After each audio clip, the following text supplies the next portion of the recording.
What's going on, everybody? This is John J Gaming on the mic here, coming at you with a brand new episode of the Gore High School Dynasty here on the Oklahoma High School football mod, specifically on NCAA 14. The Gore Pirates are off to a solid start of the year. We are 3-2, but we're going to be finding ourselves on the road in this episode. Going to be taking on a Collinsville team that has struggled through this year so far. They're only 1-4.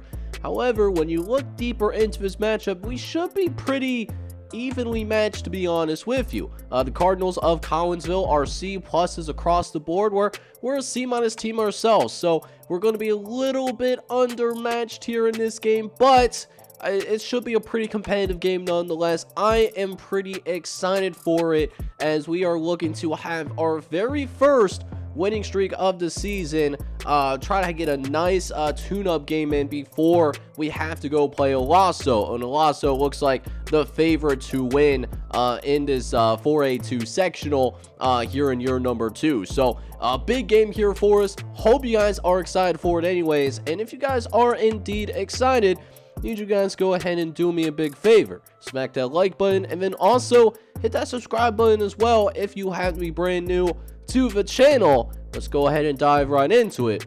I'll see you guys on the field. So let's go ahead and dive right into the action here in this Collinsville Gore matchup, as Collinsville looks to get things going with a early score. And sure enough, they're gonna get it. The quarterback to wide receiver Zyrell able to get open in that corner of the end zone. So Collinsville on its opening drive is able to take an early 7-0 lead. So here on the road, we might have our work cut out for us here early, but I think this team is poised to go ahead and respond. Our first drive, Gmatar staring down the blitz, but it doesn't matter.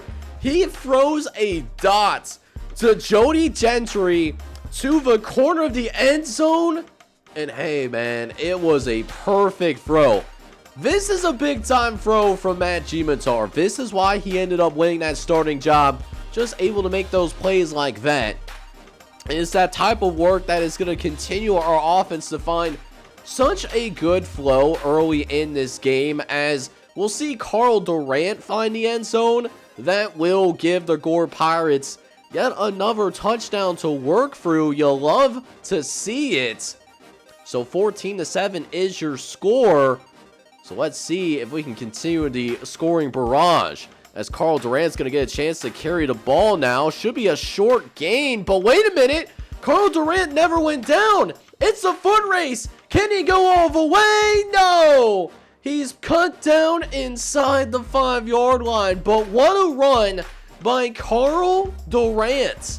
That will set up a short field goal for Jake Hills to smash through. But a great start here for Gore. Let's see if we can slam the door on these guys, as we'll have a chance to run our 2-minute drill. And the 2-minute drill's been going extremely well. Gonna set up ourselves in the goal line yet again. And Matt Gmatar is gonna score. Touchdown Pirates. And the Pirates, man, this team is on a different level to start this episode off. A 24-7 lead going into halftime. You'll absolutely love to see it here in 4A sectional play. Now, while we did play arguably our best first half in this series, we did take our fair share of lumps, particularly in the secondary. We checked in on a few of the players that did end up getting hurt, and it's not looking good. Justin Time, he's our starting free safety. He has an abdominal strain. He's out for the remainder of the game. Vita St. Louis, our starting running back. He strained his quadricep, and he won't be out. He won't be playing in this game either. But the worst news is what we have on our starting corner, Dalton Barrettine. The junior corner strained his abdominal as well, but because it's more severe, not only will he be out for this game, he's going to be out for the next couple of games as well. So taking some key injuries at key positions. We'll see if some backups can step up for us here in the second half so that we can finish strong. But even though we do have multiple starters missing because of those injuries, let's see if this team can still finish strong. And Matt Gimitar, he's still quarterbacking his team last time I checked. And Matt Gimitar, he's on a mission to blow out Collinsville, man. He is on that type of time. You want to talk about standing on business? This is the type of run that you would stand on business, taking number 2 to the ground with him as well. Just absolutely beautiful stuff. So Gore is up 34-7 as Collinsville tries desperately to get back into the game, but Holsey is not having it. Holsey is going to pile drive this man right into the ground. That is part of the reason why we have such a lead today. But defense has been just as menacing, able to get multiple sacks on this quarterback, looking to get a 4th as they're going to actually throw deep downfield. 17 gets open. We have a huge bust in coverage. Oh, baby, we can't have that. We can't have that type of effort at all. So Collinsville can actually score here towards the end of the quarter, but instead, Porter Lindstrid makes a play. So sticking with the football, and you see him pulling away. You call him a girl in a country song because he is gone. Porter Lindstrid will pick up some more points for the Gore Pirates, and it ends up being a complete bloodbath. Gore ends up winning here pretty early, 41-7. That ends up being your final score. You want to talk about a complete game? This is the best game that we have played in this entire series. Just incredible work done by this Gore Pirates squad. It will set up a great deal with Olaso next week, but this is how it went down, you know, in terms of like individual stats. It's always a good day when you're able to go ahead and get the backup quarterback in. Derek Davis, certainly got some playing time in this game, to be able to get him in for the 4th quarter. I absolutely love that. And Carl Durant, give him credit too. He really stepped up when Vita St. Louis got hurt. And listen, Vita St. Louis was having a good day too. He was averaging 10 yards a carry before he had to leave the field because of an injury. So, love to see that. And the thing that we scored 41 plus points, we did it without even having to pass the ball very much. We only had like a few receivers that actually went about getting more than one catch. Shout out to Jody Gentry, by the way, for getting into the end zone, by the way. Tavian Ford was also able to get a pancake today. He was trying to build a miniature pancake house. But the defense, man, great day by the defense. Easton Wynn really stood out in this one. 11 tackles. He flew all over the field.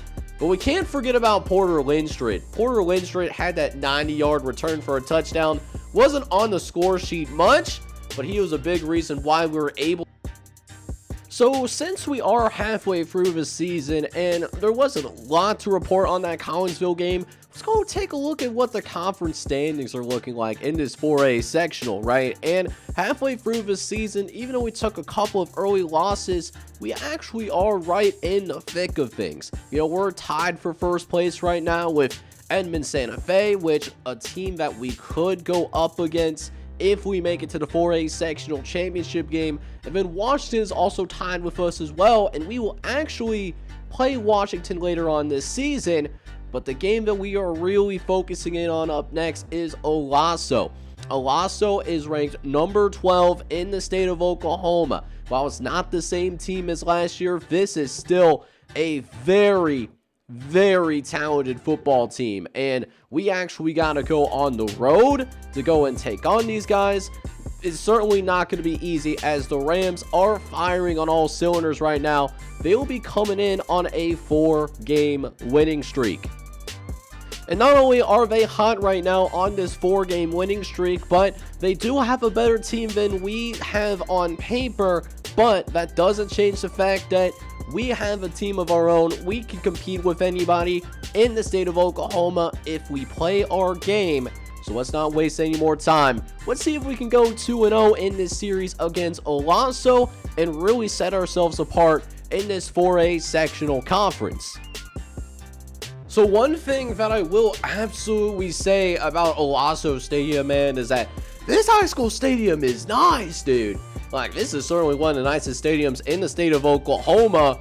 And so here we are, home conference matchup. Definitely one of the most hostile environments that we've ever had to deal with.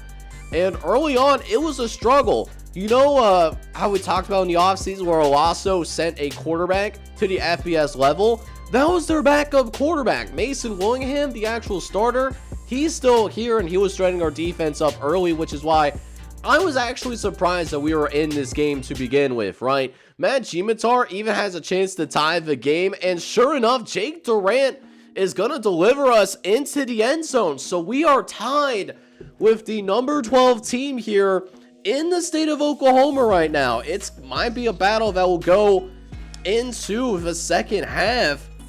So yeah, man, this has big implications. We could get some top 25 votes in like the Oklahoma OK Preps poll. We could control our own destiny in terms of going to the sectional championship. That would be a big deal for Gore High. But we got to finish the second half first. And oh, we get the turnover on downs. But man, Chase Henry, he had a golden opportunity getting an interception. We do turn that into a field goal. So we actually do have a 3-point lead. But Mason Willingham, they have Mason Willingham on that other side. So they're truly never out of it until that clock hits triple zeros.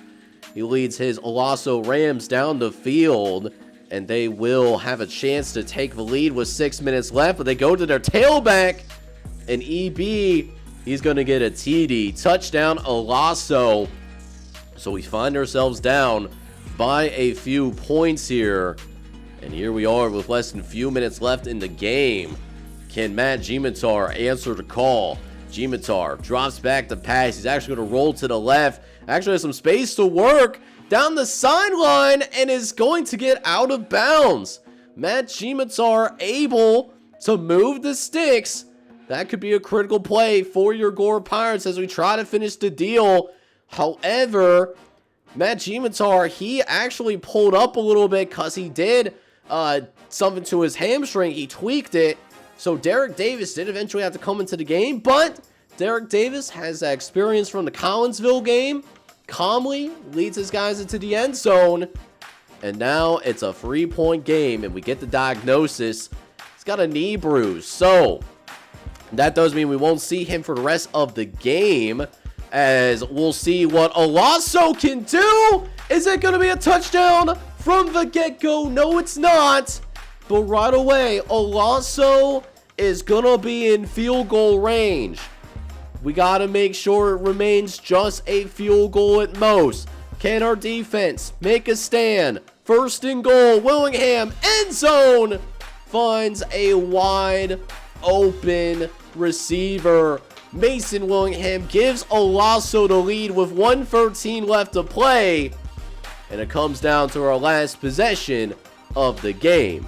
8 seconds left in the ball game. Derek Davis is going to drop back. Hang on now. Casey Shiverly, he's open. Can he beat the safety? No. He's not fast enough. Casey Shiverly had the play, but gets caught from behind. And that's your difference. Olaso just has the athletes that we do not have. So a hard-fought battle here in this doubleheader, but we will ultimately end up coming up just short. Olaso is going to win. 24-20 will be your final score. And yeah, this is a tough pill to swallow because we had a pretty good day, but this is also a day in which injuries did affect us. We had 3 different quarterbacks come into the game for this one because even Derek Davis actually got a little bit shaken up. So Jason Clemens, who actually was the backup last season, he actually did have to go play a little bit. But that being said, we struggled to run the ball here today. We didn't really have that huge breakout runner today. Matt Gimitar helped, but Jake Durant, though, Jake Durant had a really good day today. 8 for 87. Jody Gentry also found the end zone courtesy of that throw by Derek Davis. Interesting enough, But yeah, the defense, when we needed them to make a play towards the end, it just didn't happen. Had some standout guys like Zaire Joseph and Porter Lindstrid, but we couldn't make the plays. So that does mean that we not only have to end this episode on some heartbreak, but we also no longer control our own destiny to get to the sectional for a championship this season. And so not only do we have to win out, that also means we have to get a little bit of help as well. But we just have to worry about what's next. And what next is a team that actually did blow us out last season. We will take on Millwood in the next episode. Hopefully it's a good right game for us. Millwood is not the same team as last year, so maybe we can have better luck this time around. But it was an exciting and competitive episode. Love the blowout that we had against Collinsville though, and I hope you guys enjoyed this doubleheader. It's the first time that I've did something like this for this particular series. So if you did enjoy it, I need you guys to go ahead, do me a huge favor, smack that like button for me, and then also hit that subscribe button as well if you have to be brand new to the channel. Thank you guys so much for the support on this series, and until next time, I'm gonna sign off, but I'm hoping you guys are all out there having a good one. Take care, everybody.